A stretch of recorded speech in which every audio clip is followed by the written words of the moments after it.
All right, let's try this out.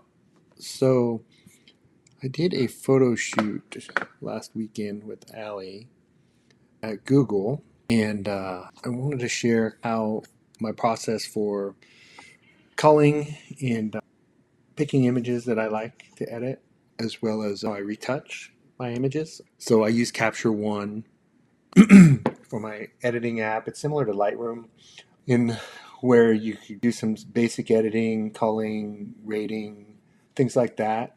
Similar to Lightroom, it does have layer masks and some advanced tools. It's good for retouching, quick retouching, skin smoothing, color adjustments, light balance, things like that. It is not quite as powerful as Photoshop. So if you're a Lightroom user, the more advanced stuff and cool AI tools, I use Photoshop. We'll get into that in a bit. But for starters, let me back up a little bit. So without getting into how Capture One works, I basically dumped all of my images to a folder called Capture. So if I go here, I dumped all my images to a folder called Capture. I have played with this a little bit, this session. So I created a new session, and that's easy enough. It's File, New Session, and then you select where you want it. I've got all of my stuff currently going to an SD drive. But you select where your session is, and then you dump all of your. And what happens is when you create that session here, let me pull this up here.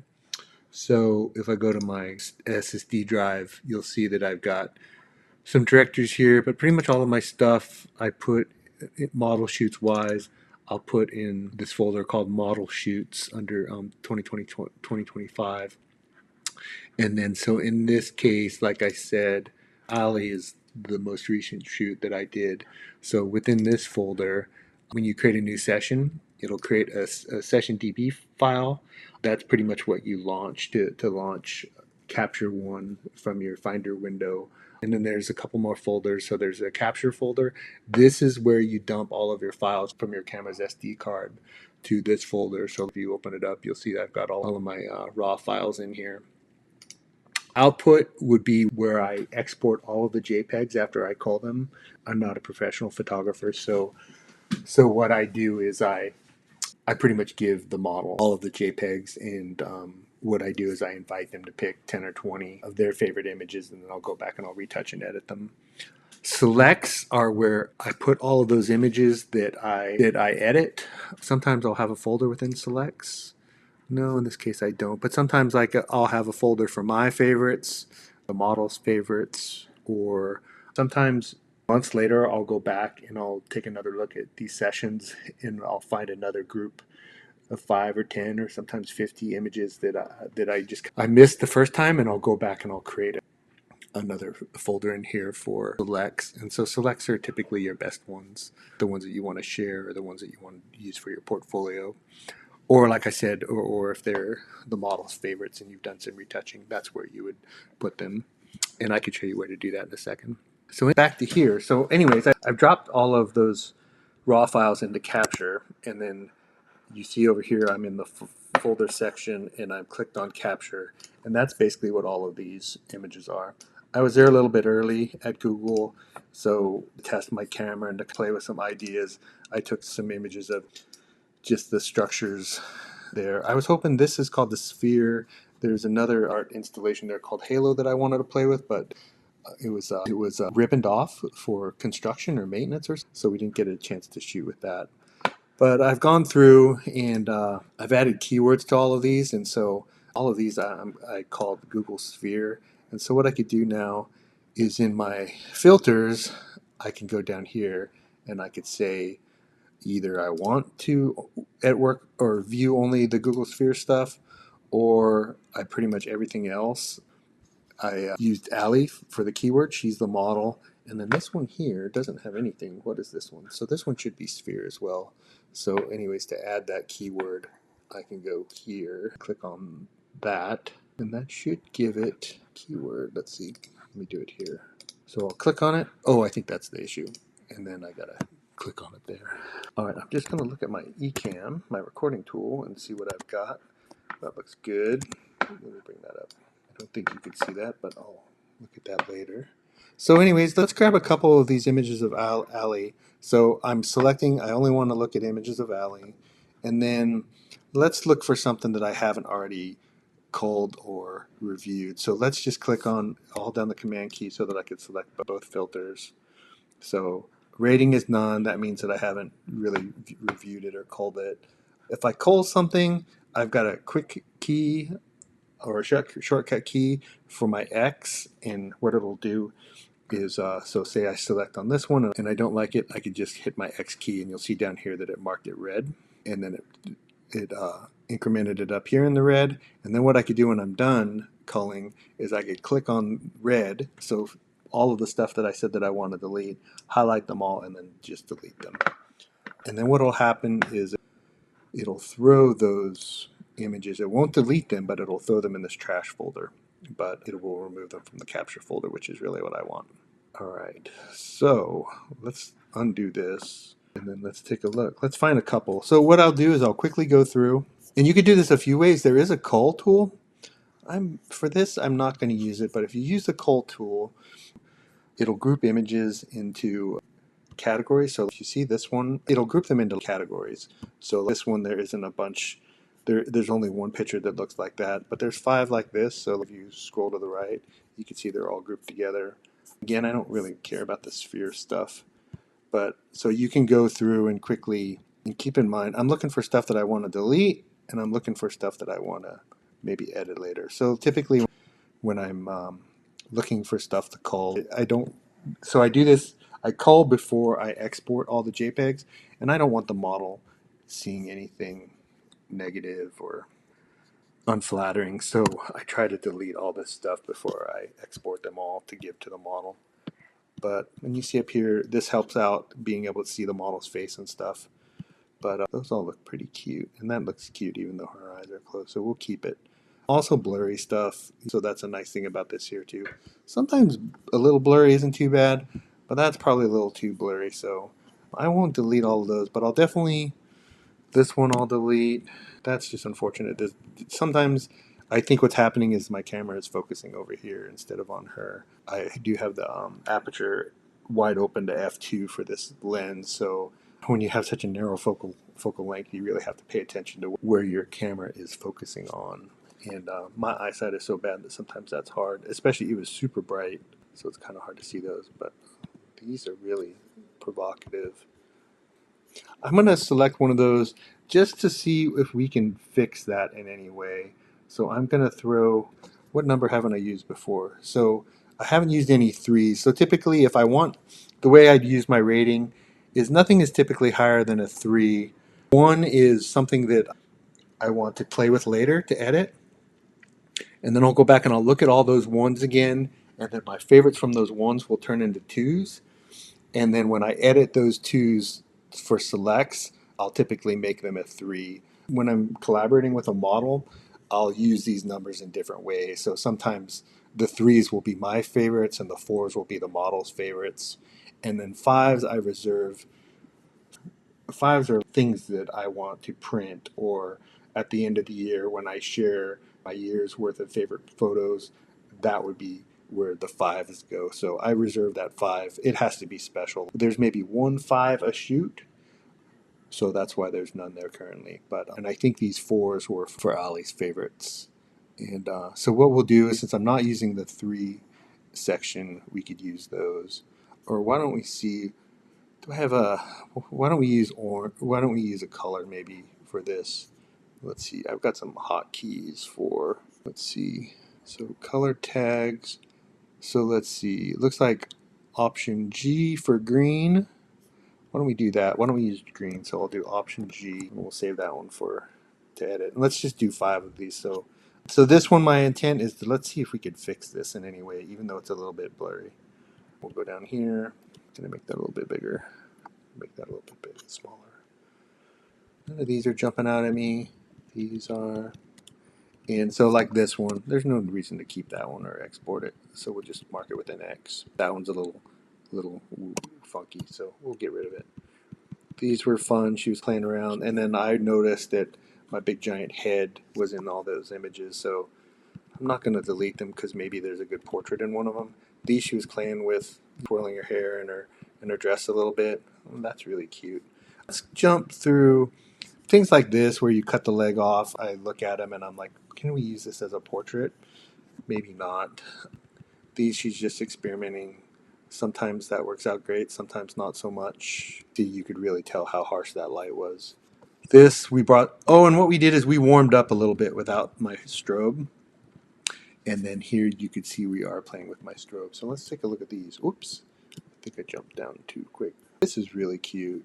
Looks like it's in focus. Let's try to find a couple more. These, I know she likes some of these. That's kind of interesting. Let's see what we got. None of these are that great. We're just getting to know each other. We'd shot before, but it had been a while. So let's look at these. She was having a hard time with the light. I remember it was kind of hard to get her to look into the camera. These were fun. Let's see if we could do something with one of these. Oh, that's cute. I think at some point I brought my light over. I should have done this before starting this stream. So now we've got my light. You can see this side is lit too. There's my light. So that's cute. Why don't we do something with this one? So I'll mark this one green. Normally I would mark it with a 1, like I said earlier. These are fun with the flares. Let's see if we got a good flare that we can play with. Ooh, that's cool. Unfortunately, it's blurry, so I'm hit that with a red X. These are super cute. Look at that one. That's cute. Let's see if we can grab one of these. I think the problem is I've already gone through these and I've grabbed my favorites. Why don't we grab one of these? Is that interesting? Allie's a wonderful model. She's smiling. She's bringing it in every picture.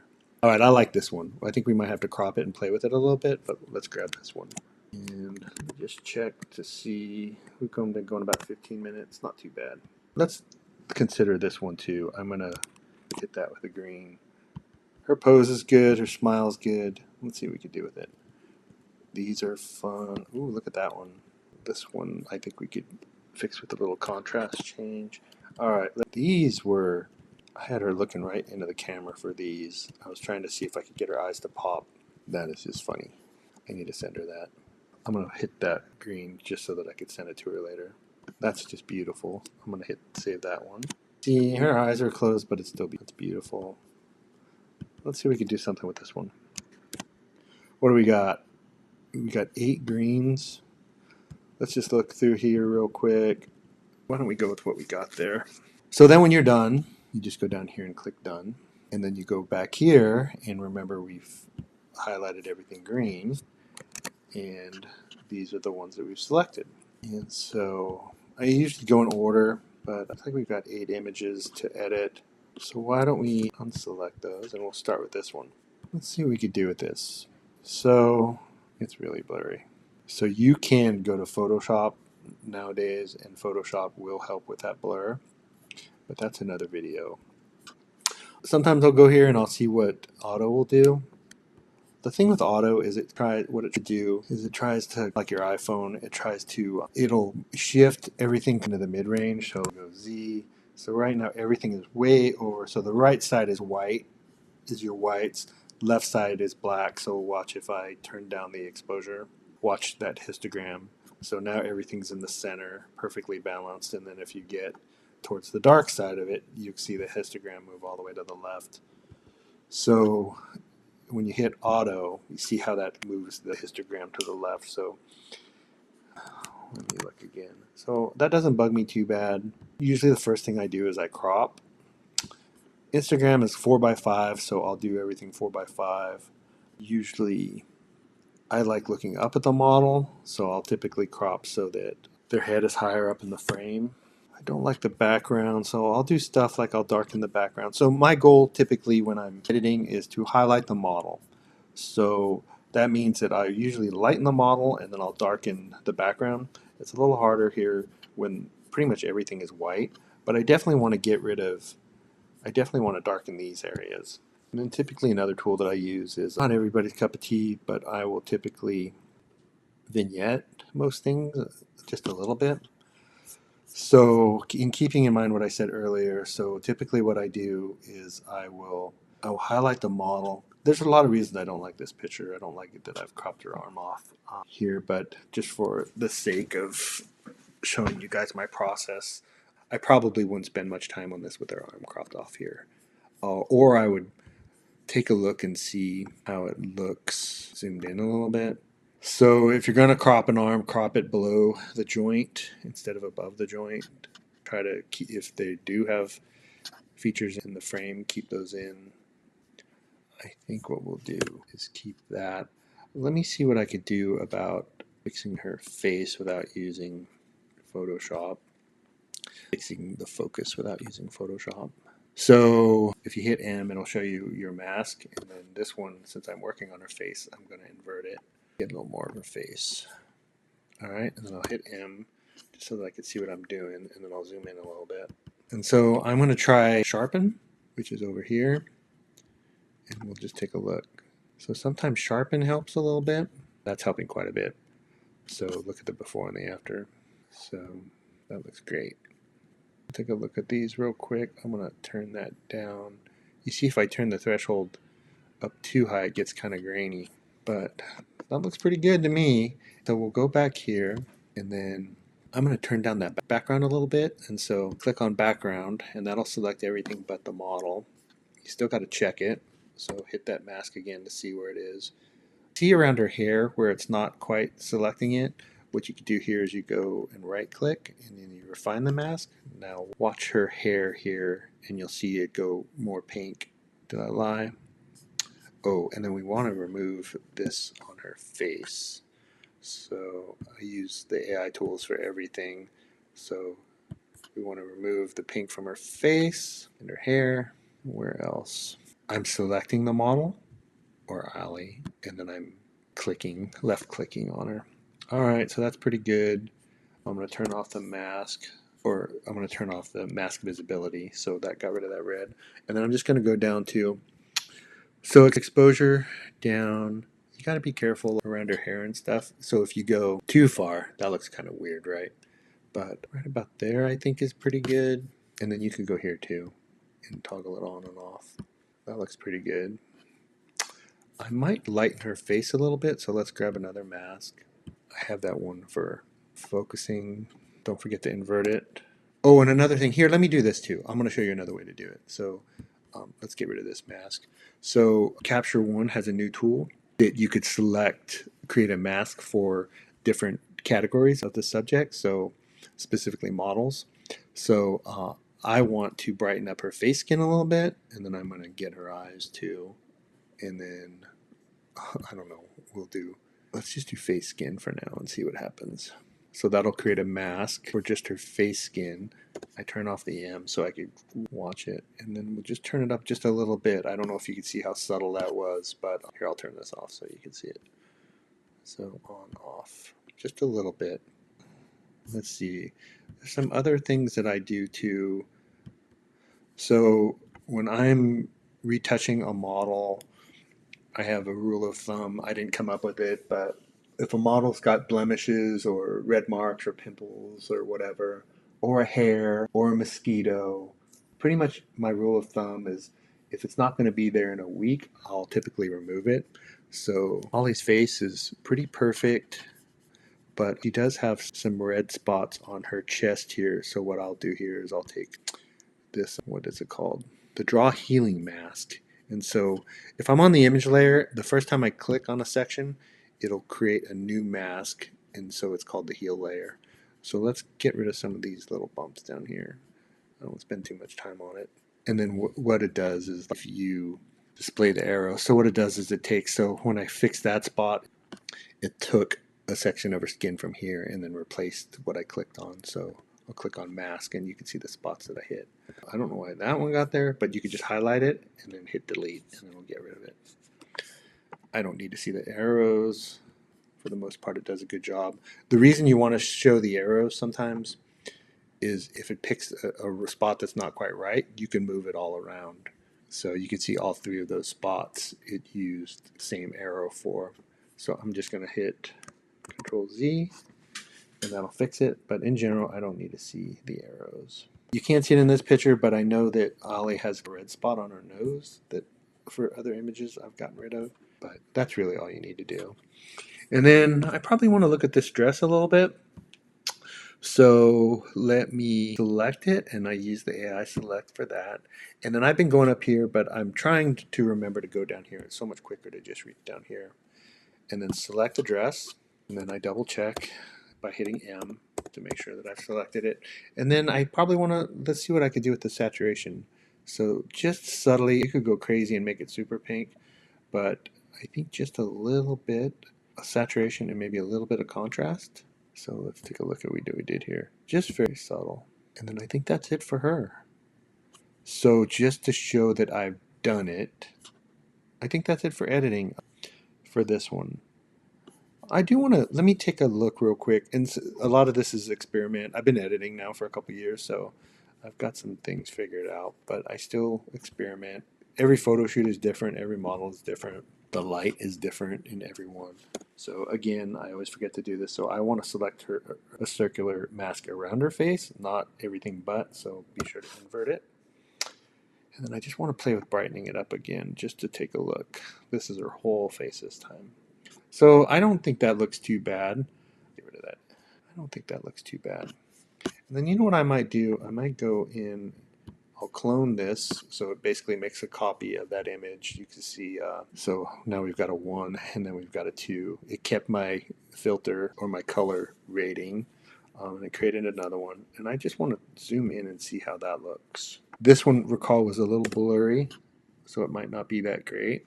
So it's a little weird with our arm sticking here. So let's zoom in a little bit.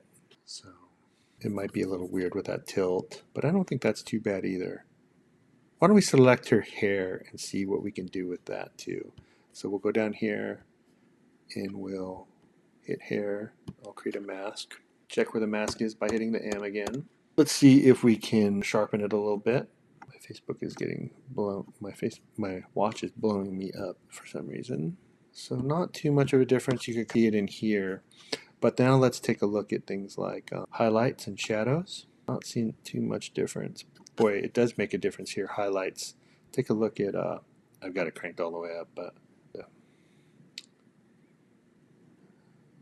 Makes a lot of changes. And then let's take a look at the shadows. We could bring her. Kind of interesting. I don't know. Let's take a look. Let's see what the blacks do. I don't know. Not so into that. It doesn't hurt it, but we just brought out a little detail, I guess. Let's see. And then the other thing I do is I'm always curious, what does this look like in black and white? So we'll make another clone, and then we'll go down here and select Enable Black and White. I've also got over here, I've got a quick key for my favorite built-in style. So this has got some film stuff as well, but I have if I hit Command 3, I can quick key to that. But let's go back and look at this one. We'll enable black and white. And then after watching Peter Coulson, the first thing he does is get rid of the contrast, and then he builds everything back. So I'll go to the Luma curve here. So that's Luma is the brightness. Try to get that in the center. I'll move this over. So remember, this basically is the black is the dark section, and I put a limit on how light the darks can be. And this puts a limit on how dark the lights can be. Oh, and we need to do it for the image layer. Let's go back here and get rid of this. And we need to make sure that we're on the right layer. So we're on the image layer now. So again, this limits how lights the darks can be. So as I move it in, you see it gets darker because we've basically changed the maximum amount of light that it can be. And this is just something I do out of experience. So I limit the amount of dark that the light section can be. I click in the center, try to get in the center as close as possible, and then I make an S curve and take a look at that. And for those changes, you could right click here and then make a new layer for those changes. And you should name these, every one of these you should name. I could go back. What I'll do is I'll go to each one if I need to, and I'll go back. So that was the hair mask. This is that circular mask. This was her dress. This was her heel, the heel layer. But it's easy enough to go back and figure out what you did. And most of the time I don't have that many masks, but they'll add up pretty quickly. So let's get rid of that M. So for this one image, we've got, and I like to do this, give the model lots of options. Most of the time when they send me their list of favorites to edit, they don't really tell me what they want me to do with them. I know pretty much anything that looks unflattering or whatever to remove, but I guess they picked me for my style anyways, or they've wanted to shoot with me because of my style, looking at my Instagram or whatever. And 9 times out of 10, if they don't have anything, I just double check and I just say, hey, do you want me to just do my thing? And inevitably they say yes. So I'm going to make these threes just to show that we've edited them. Let's go back up to filters real quick. So I'm going to highlight this so that it removes, for now, the ones that we've edited. So let's pick another one that we like. We don't have to do them all, but why don't we grab one of these two portraits? So 21 or 23. Let's take a look here. I'm going to put them side by side. Which one do I want to edit? I think I like this one where she's not putting a shadow on her face. Why don't we do that one? So 3521 is the one. So again, I usually crop it to 4:5 for Instagram.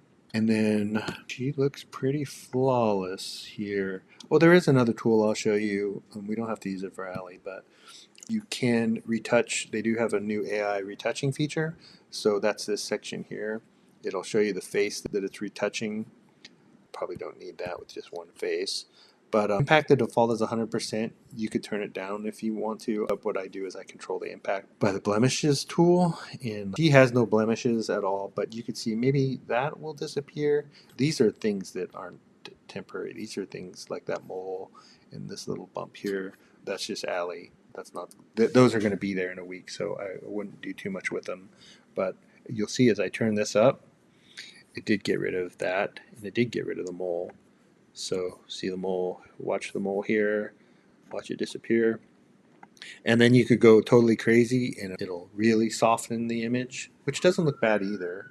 That's the nice thing about Capture One is before these tools, if you turn them up too high, that it made them look unnatural. But if I zoom out, that does look a little soft, but it's so much better than it used to be. But let's turn this down to, well, we don't need it at all, but so we'll just leave it so her mole is still there, that little bump is still there. It looks great. Her chest again, we can't see too much going on. This would be just kind of nitpicky, but let's go back here. See what. So we got the image later. So watch. I'll increase this a little bit. It could be pretty big. Get rid of that stuff. We all have these things. None of our skin is perfect. It's rarely perfect on photography day. But I'll just go through real quick and just take a look. This used to be so much harder. You used to have to do it in Photoshop. But I'll go through and just pick out anything that might be distracting. Just anything that catches my eye. Ollie's skin is about as perfect as it gets, so just being nitpicky. But and then again, we'll do the things that I said before. So I like to bring the model forward by highlighting them. So Capture One makes it easy because it'll create a mask that's just her, and I usually brighten that a little bit.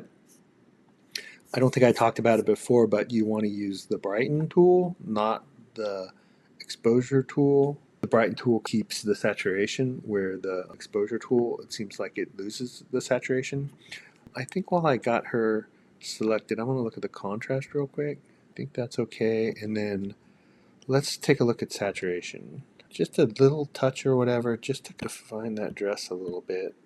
Another thing that I do too, I didn't do it in the last image, is seems to be pretty popular these days, but to change the white balance. This is personal preference, but so this is a little more golden hour, and we were shooting in golden hour. So what I'm going to do is I'm going to basically move those changes to its own mask so that we can toggle them on and off. So I come from cool to cool. So that's a personal preference thing. There seems to be a fad going on right now where everybody seems to be warming up their pictures. This was a sunset shoot. You can see the light is pretty low. So it makes sense that that is a sunset and warmer picture. The other thing I'll do is the back is pretty blurry because my aperture is set to pretty low, 2.4. But I still want to downplay it a little bit. So let's and I don't mind to lose the saturation in the background, but we'll turn that down just a little bit. If you go too much, it's a little weird, but let's just drop it just a little bit. There we go.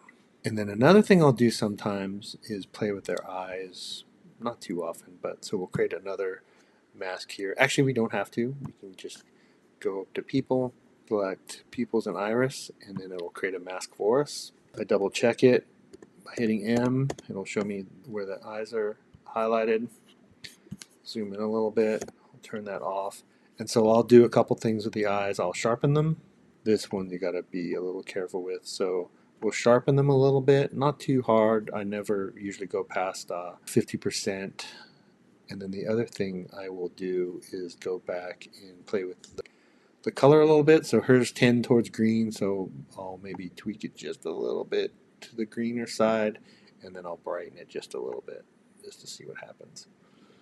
And these are very minute adjustments, so 3 or 2, so toggling on and off, so not too big of a difference, but and then I'll end it with a little bit of vignetting, so be sure to go down. I think vignetting works on any layer, but I'll vignette a little bit too, and that kind of creates a little spotlight on her.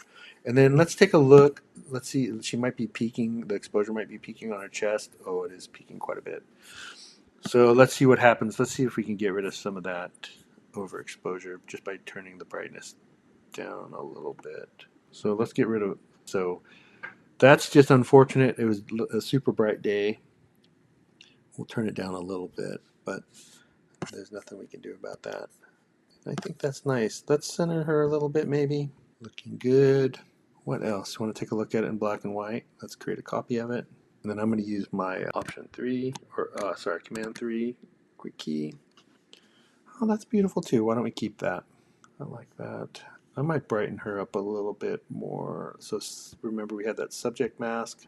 So double check it, and then let's brighten her up a little bit.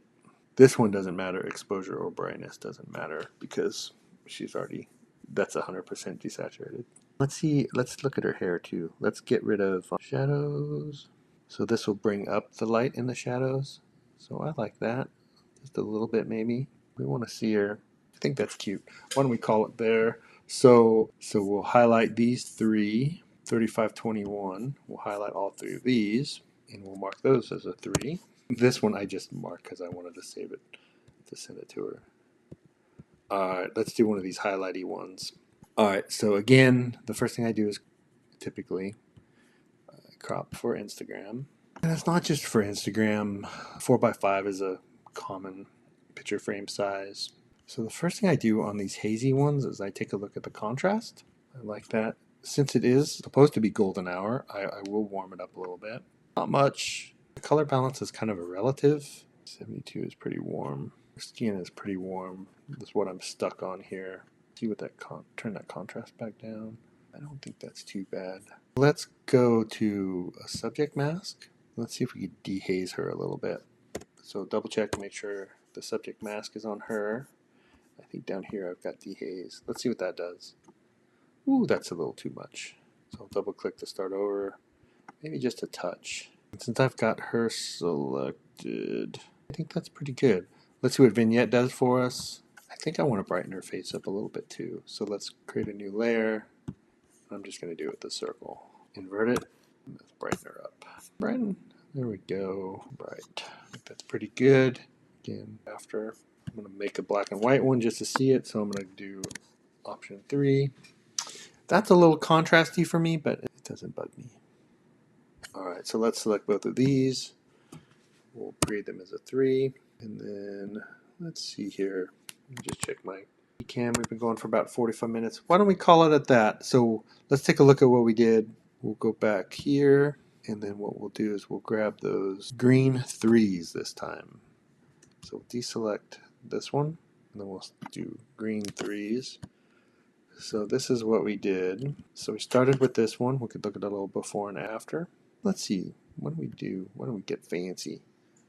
Let's see. We go to full screen and window, view. I just saw it. Well, we could do it here, I guess. After. So even though that one was blurry, Capture One fixed it up pretty good. Black and white version. After this one we just did. After this cute portrait. After this one we pretty much just brought her out. Did a little skin retouching. And then this one. Hardly anything on that one. See that again. Oh, we didn't do anything with this one. That was the one that she had her hand in front of her face. All right, well, I guess that's it. So, well, let me show you how I would export these. So you click on export, and then most of these I do for web use. If the model says they want to print it, or if I want to print it, I'll go highest quality. But most of these are just for web use. So I'll select web use. You have to check the box, and you have to highlight the box. And then for the location, I've got it set to selects right now, but I still always double check this because it might be select from a different person. So since I set, so this is another batch of selects. So I'm going to do 11, 15, 25, alley. All right. And so then you got to choose the folder. And what I also forgot is you actually have to highlight all the ones that you want to print. So get out of that, go back here. It should have took the settings, so you're going into alley selects, and then you export those 8 images, and then you go to your Finder, selects, alley selects, and then you can see them exporting here. And then these I typically take and I create a Google shared drive, and then I share them out with the model. But pop one of these guys open. Beautiful. All right, I think that's it, folks. Thanks for watching and subscribe. We'll see you soon. Bye.